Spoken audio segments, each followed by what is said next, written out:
নমস্কাৰ সকলোকে পুনৰবাৰ মোৰ চেনেললৈ স্বাগতম জনাই লৈ আহিছোঁ আজি দিনটো ৰাখিফল। আজি হৈছে 15 আগষ্ট 2025 অসমীয়া 30 শুক্ৰবাৰ।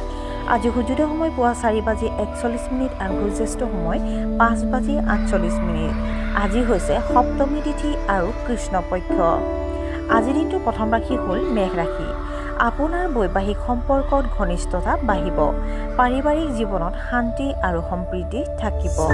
আপোনাৰ ধাৰণাত মানুহে একমত হ'ব। আজি আপুনি পেণ্ডিং ডিল কৰিব পাৰে। ঘৰৰ পৰিৱেশ উৎকৃষ্ট হ'ব। নিৰ্মাণৰ লগত জড়িত কামত আপুনি সফলতা লাভ কৰিব। বৃষ ৰাশি। ব্যৱসায়ত কিছুমান পৰীক্ষা নিৰীক্ষা কৰাটো এৰাই চলিব লাগে। আপুনি আৱেগিকভাৱে দুৰ্বল অনুভৱ কৰিব পাৰে। পেটত গেষ্ট্ৰিকৰ সমস্যা হ'ব পাৰে। আপোনাৰ জীৱনসংগীৰ কথাত আঘাত পাব পাৰে। আপোনাৰ খঙাল আচৰণ নিয়ন্ত্ৰণ কৰা উচিত। আপুনি শাৰীৰিকভাৱে দুৰ্বল অনুভৱ কৰিব পাৰে। মিথুন ৰাশি। আপোনাৰ কামৰ মানদণ্ড বৃদ্ধি পাব। ছ'চিয়েল মিডিয়াত আপুনি অতি সক্ৰিয় হ'ব।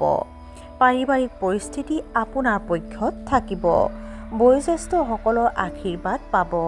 আপুনি ধাৰলৈ দিয়া টকাখিনি ঘূৰাই পাব। কৰ্কট ৰাশি। লক্ষ্য পূৰণৰ বাবে আপোনাৰ ওপৰত হেঁচা পৰিব। আপোনাৰ সন্তানৰ শিক্ষাত থকা বাধাবোৰ দূৰ হ'ব। আপুনি নিজৰ কেৰিয়াৰত মনোনিৱেশ কৰি থাকিব। আপোনাৰ কৰ্মক্ষেত্ৰত অনুকূল বদলি হ'ব পাৰে। আপুনি দান বৰঙণিৰ কামত ধন খৰচ কৰিব। সিংহ ৰাশি। বিষয়াৰ সৈতে তৰ্কত সময় আৰু সন্মান দুয়োটা অপচয় হ'ব পাৰে। কিছুদিন ধৰি চলি থকা সমস্যাৰ সমাধান হ'ব। আপুনি হয়তো আজি কোনো হেৰুওৱা বা লুকাই থকা বস্তু বিচাৰি পাব। কৰ্মক্ষেত্ৰত আপোনাৰ সহকৰ্মীসকলে আপোনাক বহুত সহায় কৰিব। আনন্দদায়ক খবৰ পোৱাৰ বাবে আপোনাৰ মনোবল উচ্চ হ'ব। কন্যা ৰাশি। চাকৰিটোত আপোনাৰ প্ৰদৰ্শন বিশেষ একো নহ'ব।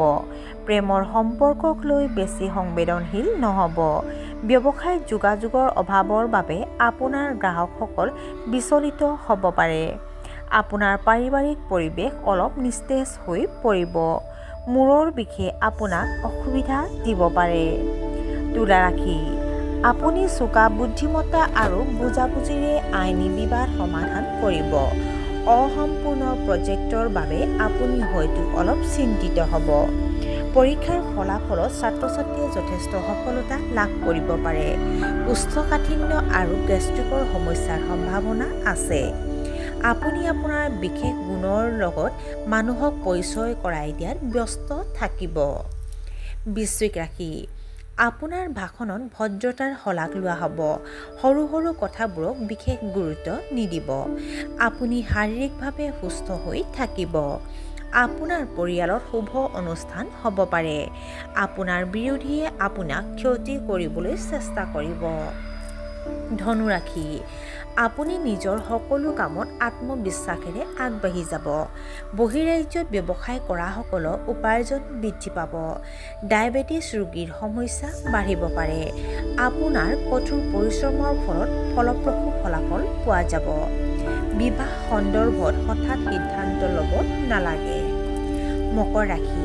আজি হয়তো আপুনি নিজৰ সুনামৰ বাবে চিন্তিত হৈ পৰিছে।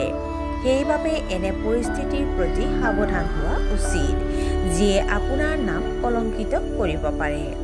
ব্যৱসায়ত নতুন নতুন বস্তু চেষ্টা কৰাৰ পৰা বিৰত থাকক। আপুনি আপোনাৰ পৰিয়ালৰ দায়িত্বক লৈ চিন্তাত পৰিব। গধুৰ খাদ্য বৰ্জন কৰিব।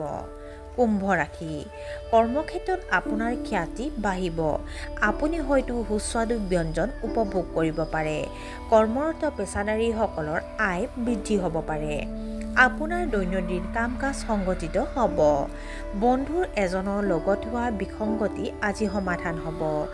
আপোনাৰ সকলো কাম এটাৰ পিছত এটাকৈ সম্পূৰ্ণ হ'ব। আৰু আজিৰ দিনটোৰ শেষৰ ৰাশিটো হ'ল মীন ৰাশি। কাৰো লগত অভদ্ৰ হ'ব নালাগে। আপোনাৰ বয়োজ্যেষ্ঠসকলৰ কথাত আওকাণ নকৰিব। পিতৃ-মাতৃৰ পৰামৰ্শৰে নতুন কাম আৰম্ভ কৰাটো আপোনাৰ বাবে অনুকূল হ'ব। বতৰৰ পৰিৱৰ্তনৰ বাবে আপুনি চৰ্দি আৰু কাহত ভুগিব পাৰে। কৰ্মক্ষেত্ৰত কিছু অস্থিৰতা থাকিব পাৰে।